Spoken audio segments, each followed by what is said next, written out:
My name is Eric Lee Motter. I am a parent, environmentalist, and farmer in roughly that order. I've got a 13-month-old baby at home. I have not slept in 13 months. So if I collapse here and fall asleep, that's what's going on with me. I am also the product of an abusive North Dakota farming family, and I'm not comfortable with polite, well-mannered people. So if you have questions or better yet, personal criticisms, just yell them out as we go along and we will all get along fine. With that said, I work for this quirky wildlife conservation organization known as the Xerces Society for Invertebrate Conservation. We are sort of the Audubon Society of insects. The Xerces Society takes its name from the now extinct Xerces blue butterfly. This was the first butterfly to go extinct in North America. Was a product of, or a casualty of the Second World War when the last of its habitat was paved over to build the Presidio Naval Base in the San Francisco area. And for the first, 20 or 30 years as an organization, Xerces truly was a butterfly conservation organization, and then over the decades it has sort of grown and evolved into this more complex and in many ways more mainstream wildlife conservation organization. I co-direct the Pollinator and Ag Biodiversity Conservation Program within Xerces. It's the largest program area within Xerces. People think it's strange sometimes that there is an organization out there to protect insects, but if you consider the fact that the majority of all described living species on Earth are invertebrate animals, and that for every pound of weight on your body, there are 70 pounds of insects on planet Earth, most of which are beneficial and essential to your life, then I guess it makes sense that there's an organization like ours out there working on their behalf. So I have been to a number of these conferences over the years, and I like the sessions on root biology. I feel like I finally am deeply immersed in the topics of glomalin and root exudates, and I'm here to talk about the other more mobile, more active biological component of soils. And if you think about insects in general in ecosystems, these are sort of the first wave of engineers in all terrestrial ecosystems. So insects oftentimes are sort of what we consider to be the first wave of soil production, soil creation. There's interesting research now showing the actual geological impacts of insects and their role in weatherizing rocks, and I'll talk more at length about all of these things as we go on. We know that just the churning behaviors of insects in soils can move literally tons of soil per acre in a given year in temperate cropping systems, and I'll talk more about that as well. And insects, of course, are sort of the foundation of the food web. They are the primary food source for songbirds, for many fish, for many other larger, more charismatic animals that we oftentimes think about. Of course, in recent years, pollinators have got a huge amount of attention for good reason. We know that roughly 85% of all plant species on Earth either depend upon or highly benefit from insect-mediated reproduction, insect pollination. We know that this service is worth billions of dollars a year, both domestically and globally on an agricultural basis. We know that globally there are around 20,000 species of wild bees, and there are about 4,000 species of wild bees here in North America. Similarly, the role of insects in pest management typically doesn't get a lot of attention. But in fact, less than 2% of all insect species on Earth are true crop pests, and the vast majority of insects on Earth are beneficial. And we know that just the free service of natural pest management in the United States, based upon modeling of the behavior, the natural predation that goes on out in crop fields, we know that this service is worth billions of dollars a year to U.S. agriculture as well. Now, all of that said, insects, like so many animals, are faced with some pretty tough times today. And this is, again, an area that bees and pollinators in particular have gotten a lot of attention for. We know, just looking at honeybees, for example, that over the past half century or so, there has been roughly a 50% decline in the number of honeybees in the United States.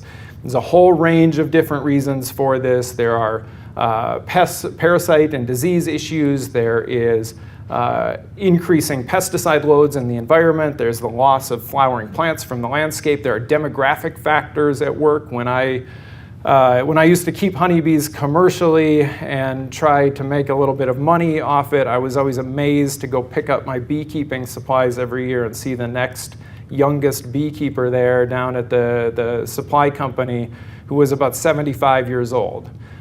So much like agriculture in general, beekeeping is a aging industry.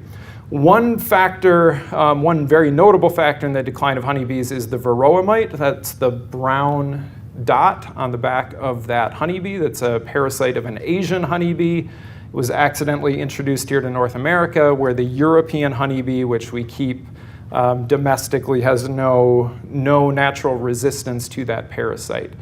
You look at the scale of that on the bee, that's like you having a deer tick the size of a dinner plate on you, running around on your body, sucking your blood and vectoring viruses at the same time. It is single-handedly probably the most devastating thing that has happened to beekeeping in the Western Hemisphere in the past 200 or 300 years. But beyond honeybees, we know that many of our wild pollinators are in significant trouble as well. And in fact, in many cases, in more significant trouble than honeybees are. This is particularly true with bumblebees. So North America has 56 species of wild bumblebees that are native to the continent. Of those, as of today, roughly 25% of them are directly at risk of extinction. Several of those bumblebees are probably already extinct. This includes species like the rusty-patched bumblebee, a bumblebee that was once native to Indiana, Illinois, Iowa, Minnesota, Wisconsin. That bee is now teetering on the brink of extinction. It was the first bee species in the continental United States added to the endangered species list this past year. Beyond bees, we see similarly dramatic and catastrophic declines with formerly common insects like monarch butterflies. Just in the past 20 or so years, we've seen roughly a 90, 85 or 90% decline in the number of monarch butterflies that are breeding in the central United States. What we call the extinction modeling for monarch butterflies, the likelihood that they will go extinct in the next 20 or 50 years is actually pretty terrifying when you look at the data. The scientists who are studying the reproductive rates of monarch butterflies in the central US now are comparing their decline and the speed of their decline to that of the passenger pigeon before it went extinct. Now, these trends here in the US mirror trends that we're seeing globally. And one of the most interesting studies on the sort of the conservation status of insects came out of Germany just a couple of months ago, which found that over the past 30 years or so, there's been almost an 80% decline in insect biomass in nature preserves in Germany. Now, nature preserves, as the name would imply, are preserved landscapes. These are among the most protected and intact natural areas in the region. And these are areas that are intentionally protected from disturbance, protected from pesticides, and yet we're seeing these global insect die-offs, these global declines in insects.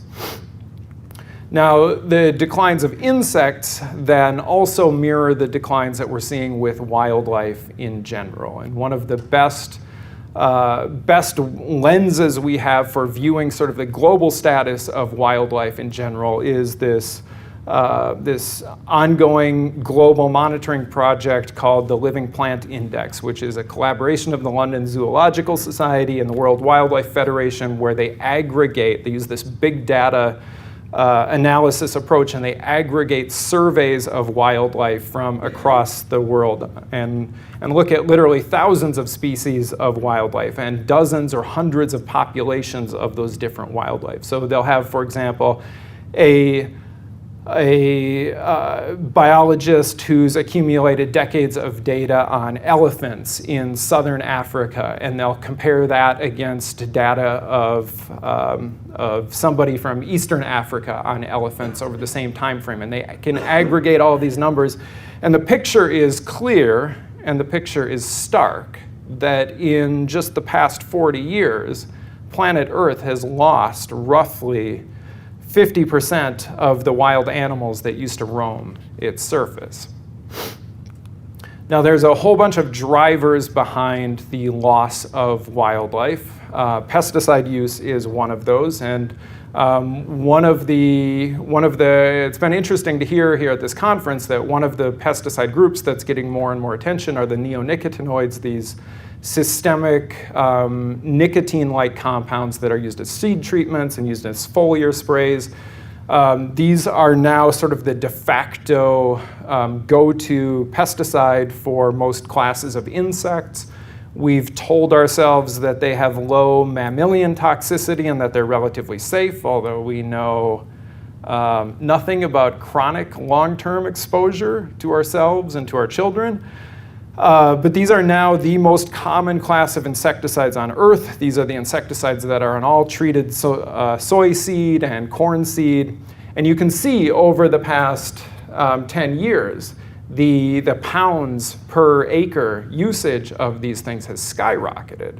And they're now found in measurable, and in many cases, high concentrations in about half of the surface water in the United States, based on U.S. Geological Survey recording on an annual basis.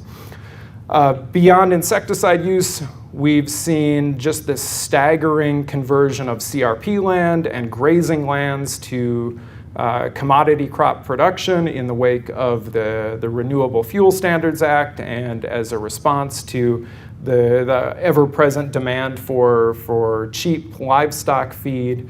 And what we've seen over the past decade or so is really the largest conversion of permanent perennial grassland back to row crop production since just before the Dust Bowl. Now, I'm going to transition here and talk more specifically about insects, but if it's not already clear, for me being in the conservation world and knowing a little bit about insects, I've sort of built this profession of using them as a gateway drug for wildlife conservation in general, as a way to get farmers and farm agencies more engaged in wildlife conservation. And to be clear, agriculture is the single largest land use on planet Earth. And people have this perception that wildlife conservationists are people with TV cameras and radio collars, but in fact, the majority of wildlife on planet Earth live in agricultural lands. And those of you in this room are really the first line of wildlife conservation that exists in this society. So keeping that in mind, and now kind of switching back here to insects, sort of the lowest rung on the wildlife ladder, the stats around insect abundance and insect diversity in soils are pretty remarkable.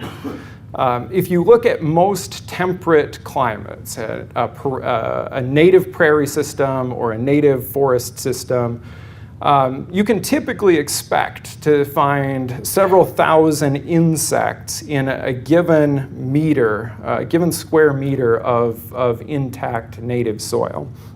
And these insects can, in many cases, live for years and years. I'll talk more about ground beetles here in a moment, which can live for many years, and are incredible predators of pests like slugs. And these insects can extend for many, their activities can extend for many feet into the soil, well below the A horizon. Among the the most remarkable and yet insanely least talked about groups of soil insects are ants. And we're all, I mean, everybody here has spent childhood staring at ants and thinking of ants as being so common that they sort of blend into the background noise of our interactions with nature. Yet ants are typically, in most parts of the world, in most temperate and tropical climates, they are typically the most abundant group of arthropods, of invertebrate animals in the soil. The amount of soil they move is quite astounding. There's some really interesting research out of New England that's now a few decades old that modeled the amount of subsoil matter that those ants would lift out of New England soils in the process of excavating their nests and depositing it over the soil surface. And the researchers looking at this found that over a span of an acre of New England farmland, that ants were typically in a given year moving about 30 tons of subsoil matter above ground and depositing it on the soil surface. You aggregate that year after year, and you think about that burying that organic matter on top of the soil, and you begin to understand that these things are incredible engineers. And there's in this heartening movement that we see around soil health, there's a lot of attention on these microbes that are bound in pore spaces in soils, like bacteria and protists, which can't move out of the soil pore that they're contained in. But ants and other insects are essential because they're actually moving soil, much like plant roots do and much like earthworms do. Similarly, another very common group of insects that we have in soils are predatory ground beetles. And as I mentioned, these species can be extremely long-lived. Many of them can live for multiple years. These are sort of the cheetahs or the lions of the soil surface. They are primarily nocturnal. Some of the groups of these things can run incredibly fast, like tiger beetles. There's sort of this speculation that tiger beetles can move faster than they can process information. So you'll see them run in spurts, and then they stop and they kind of look around to think about where they are and what it was they were trying to chase down. But these are running hunters on soil surfaces. They're known to consume more than their own body weight in prey on a given day. They're known to kill more prey insects than they can kill. Go figure. Along with the predatory ground beetles, there's another group of ground beetles that do not get a lot of attention, and those are the seed-feeding ground beetles, which in many soils are extremely common, and the research around these is really quite compelling. And it turns out that as people continually look at the role of these seed-feeding ground beetles, it turns out that they exhibit a very strong preference for feeding on the seeds of many plants that we consider to be agronomic weeds. Lamb's quarters are at the top of that list. We know that these, on an individual basis, depending upon the species, that a single seed-feeding ground beetle can feed on dozens, if not hundreds, of seeds over a 48-hour period. So again, you aggregate that out over many, many, many ground beetles on an acre of cropland, and their impact can be significant. Is anybody here familiar with dung beetles? So we actually have there's a endangered dung beetle in the United States, the American burying beetle. Dung beetles perform this kind of grimy job and are now starting to get a little bit of attention and credit for this job. Among ground beetles, I should say that there are these different categories. There are what we call the rollers, the tunnelers, and the dwellers, depending upon what they do with the dung patty. The rollers tend to roll it into these like marble-shaped balls, and they will roll it across the soil. with their back legs and drop it into a little underground storage pantry that they excavate. The dwellers, as the name would suggest, live right in that dung patty and eat it. The tunnelers move into the dung patty and then tunnel down and let the dung fall down into their pantry. They're really interesting animals, increasingly rare, and yet their role in methane reduction is well documented. The fact that they can eliminate E. coli from pasture systems when their populations are high enough is well documented. And again, they're just now starting to get a little bit more attention and credit. And then just sort of the last on our tour of soil insects here before we get into kind of the nexus of their biology and cover cropping. The last group of soil insects that many people are interested in today are ground nesting bees. And as I mentioned, there are around 4,000 species of native bees in North America. Of those, probably 75% of them are ground nesting species. They tend to be very docile. They are almost all solitary, meaning that each bee excavates its own underground nest and provisions its nest with a mass of pollen, as you can see here, and lays an egg on that pollen mass. Those eggs will hatch, they'll feed on that pollen provision, and those larvae will remain underground in soil for months, typically for a full annual cycle, with the new bee only emerging the following year and only being active for a few weeks out of the year. We know that in no-till systems, looking at research out of Virginia Tech, that no-till farms tend to have substantially higher populations of these ground nesting bees, which makes common sense, right? Obviously, if you're nesting in the soil and you've got this kind of precarious food set up in the ground, that you're going to do damage to those populations with extensive tillage. All right. So kind of bringing this full circle and talking about cover cropping and the nexus between cover cropping and beneficial insect management. It should be obvious, but there's ample research, especially in recent years, documenting that diverse flowering landscapes provide a boost to honeybee health. We know, for example, that just like with humans, having diverse food sources in your diets increases the capacity of bees to maintain a robust immune system that can fend off viruses, that can help detoxify pesticides. We know that in large-scale agronomic systems that benefit from pollinators, like canola, looking at research out of Guelph and research on canola in the Canadian prairie provinces, that farmers there, if they maintain 30% or more of their overall farm acreage in some type of natural habitat, can increase wild bee populations to the point that they actually make more money. They increase yields more than they would if they farmed fence row to fence row, if they plowed up and planted every single bit of their ground into canola. We can go to California and we can see sort of a similar picture. We know that in bee-dependent crops like watermelon, those farms that have around 30% or more of the landscape around the farm in some type of natural habitat can get all of their pollination needs met from that habitat alone. And so this is a concept that farmers are adopting at scale. I work a lot with major food companies like Nestle and General Mills, and today we are integrating pollinator habitat, like you can see here in this cover crop understory in almonds. We're integrating habitat systems like this across around 300,000 acres of farmland.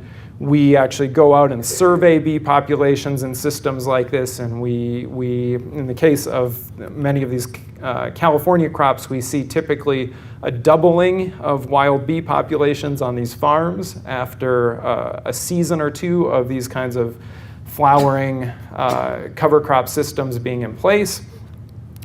We also are intentionally trying to engineer these cover cropping systems in almonds specifically for these secondary benefits, for increasing soil organic matter and water holding capacity, which is a big issue in California after about a decade of drought. We know also that on-farm habitat has a direct influence on natural pest suppression and pest management. And not looking at one study or two studies, but aggregating many studies, there's this general trend that farm systems that have around 20% or more of the farm landscape in some type of natural habitat have measurable levels of pest suppression happening throughout crop fields. And cover crops are one way of integrating that habitat, that flowering habitat, into a farm. The USDA's Ag Research Service has done some really interesting work in the Southeast around integrating flowering cover crops like buckwheat around soybeans. In the southern states, where stink bugs tend to be a somewhat more common pest of soybeans, unlike what we see more in the Midwest, we have seen through these USDA studies over multiple years that there tends to be higher rates of egg parasitism by beneficial wasps, higher rates of stink bug egg parasitism by beneficial wasps. So you can see here this tiny little parasitoid wasp here is attacking. It's actually laying its own eggs inside of the eggs of those stink bugs. Those eggs will hatch. The wasp larva will eat the developing stink bug larva, eat those eggs basically from the inside out. And those wasps, as adults, are dependent upon flower nectar as a primary food source. So flowering cover crops in and around soybean fields in the Delta region and in the Southeast are demonstrated over multiple years to have a significant soil or a significant pest suppression effect. We know that similarly, based out of work at Purdue, some really good work out of Purdue by Ian Kaplan and Carbon Blowbone, that cover crops have a demonstrated impact on seed feeding beetles as well, and that they increase consumption more than 70%, weed seed consumption by more than 70%, because they're providing this cover for those ground beetles. And I'll talk a little bit more here about that concept of cover for ground beetles. So to kind of wind things down here and to get into the implementation phase of this, kind of the most important key principle here to keep in mind is this concept of extending the bloom. So many of these beneficial insects are dependent upon flower nectar or flower pollen as a secondary or an alternate food source. And having long seasons of flowering plants on the farm are a very solid way of consistently increasing their numbers. And cover crop cocktails, as opposed to single species mixes, are one way of increasing that bloom time and extending the period of time in which flowering plants are available.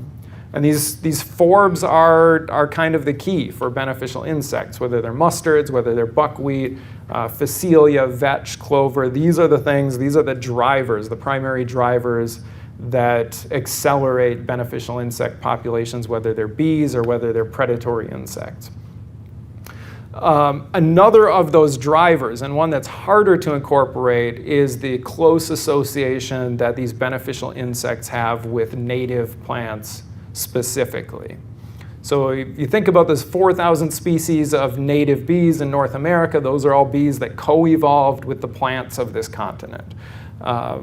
Many of those bees can make good use of non-native vegetation like clover, but to the extent that you can include more native plants into cover crop mixes, you're only going to accelerate their populations.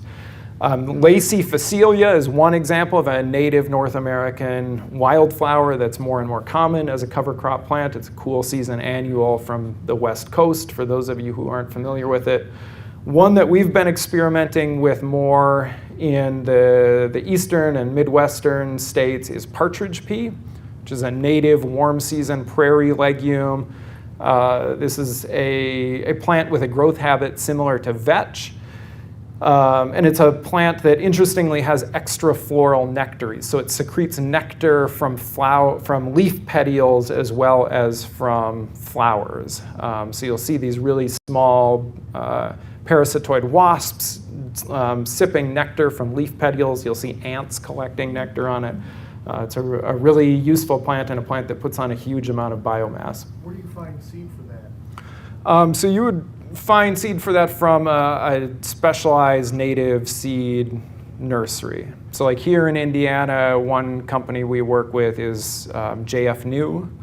But you'd typically look more towards seed vendors who cater to CRP plantings or conservation easement plantings as opposed to folks who deal in sort of the cover crop trade. Termination is another issue that comes up when thinking about how to maximize value for beneficial insects. And obviously, that if you think about that concept of extending the bloom, you want to allow as much of those forbs in your mix to bloom as possible.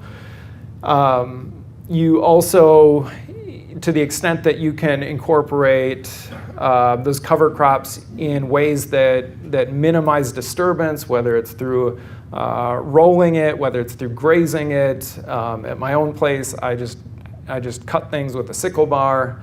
To the extent that you can find ways of incorporating that or terminating that cover crop without intensive cultivation, it's better for those insects. And to the extent that you can leave undisturbed areas of the farm present, that's going to provide refuge for those beneficial insects to go back and recolonize cover crops and recolonize cash crops when they're preying upon pests or they're pollinating those plants. So on that note of undisturbed areas of the farm, I'll just give you a few examples of it.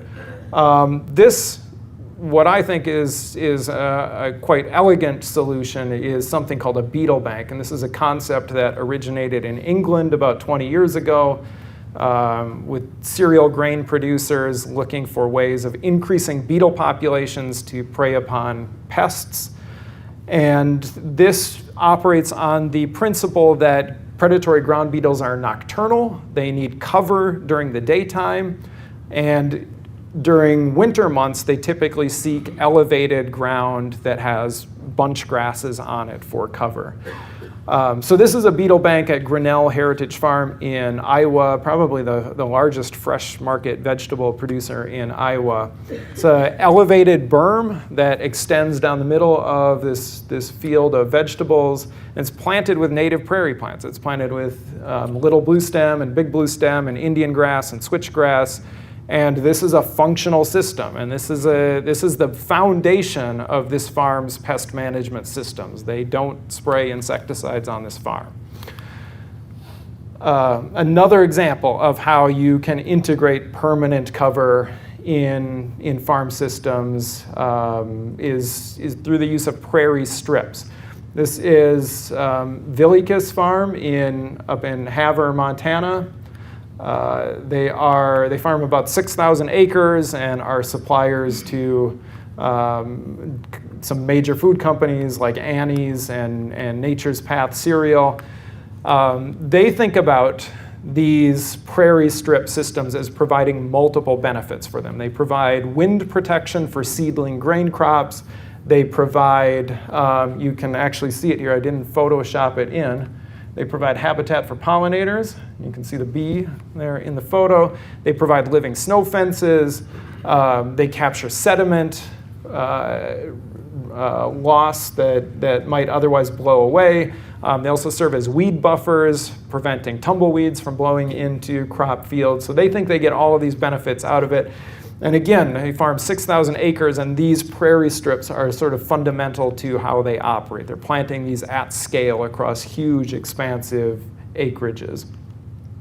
And sort of a last example here of permanent cover that would complement cover crops is is something like a hedgerow. And the concept of hedgerows this concept goes all the way back to Bronze Age farming in Europe. You can even read in Caesar's accounts of the war, the war with the Gauls, how he talks about encountering these impenetrable hedgerows that people originally, that just sort of originally sprung up around people's farmlands, and then people learned they could weave the brambles together and create living fences. And all this biomass accumulates in these hedgerows. You also can see pretty terrifying and amazing footage, black and white footage, war footage from the Second World War after D-Day, when there were these pitched battles in Normandy where you'd have German soldiers on one side of a hedgerow and Allied soldiers on the other side of the hedgerow fighting through these things and actually even being able to talk to each other. But they couldn't make headway until the Corps of Engineers learned that you could mount pole saws on the front of tanks to cut through these hedgerows. These hedgerows in Western Europe have been through catastrophic conditions, really, truly apocalyptic conditions, and yet they are the center of biological diversity in farmlands in Western Europe. These are where you find the rare butterflies, the rare songbirds, the foxes, the hedgehogs, so they can withstand a lot. And we know that they punch above their weight in terms of conservation value, in terms of exporting pest management to adjacent crops. Looking at alfalfa, for example, where you've got trees, small shrubby trees around alfalfa fields. There's excellent research showing about a 33% reduction in pest pressure in alfalfa from insect-eating songbirds. And we know, based upon modeling that Xerces and the University of California have done in California, looking at the pest management and pollination value of hedgerows, that you can typically offset the costs of installing these after about 5 to 10 years.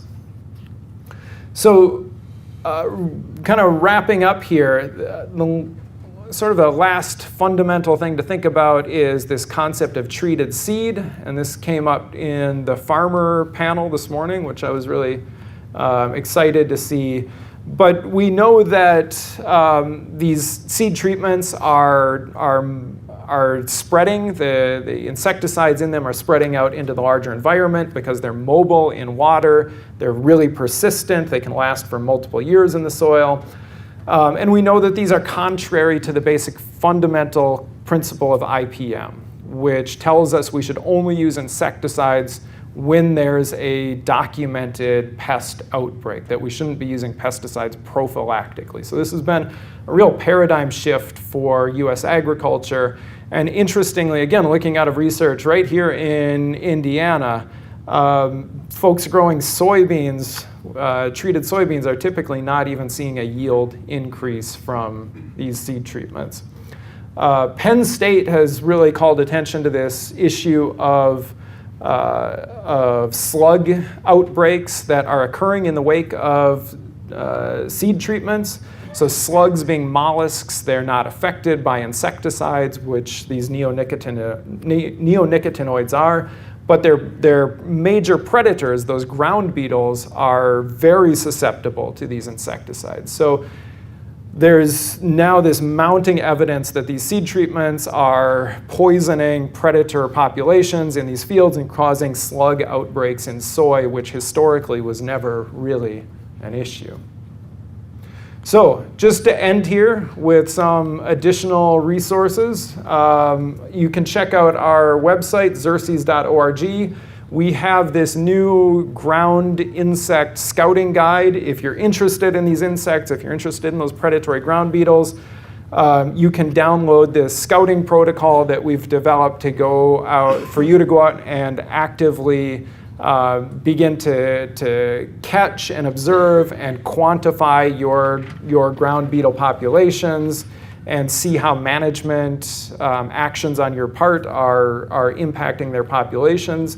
We also collaborated with SARE to develop this cover cropping for beneficial insects fact sheet that's available down in the exhibit hall if you're interested. You could pick that up. And then you can also go to our website, xerces.org, and most of our publications are available as free downloads. We've got conservation guides on beneficial insect management on farms, on habitat systems and conservation practices for wild bees. We've got installation guides for things like hedgerows and prairie strips. You can also find at your local bookseller my book, Farming with Native Beneficial Insects, if you're really interested in this and interested in how you sort of farmscape an entire operation for these beneficial insects.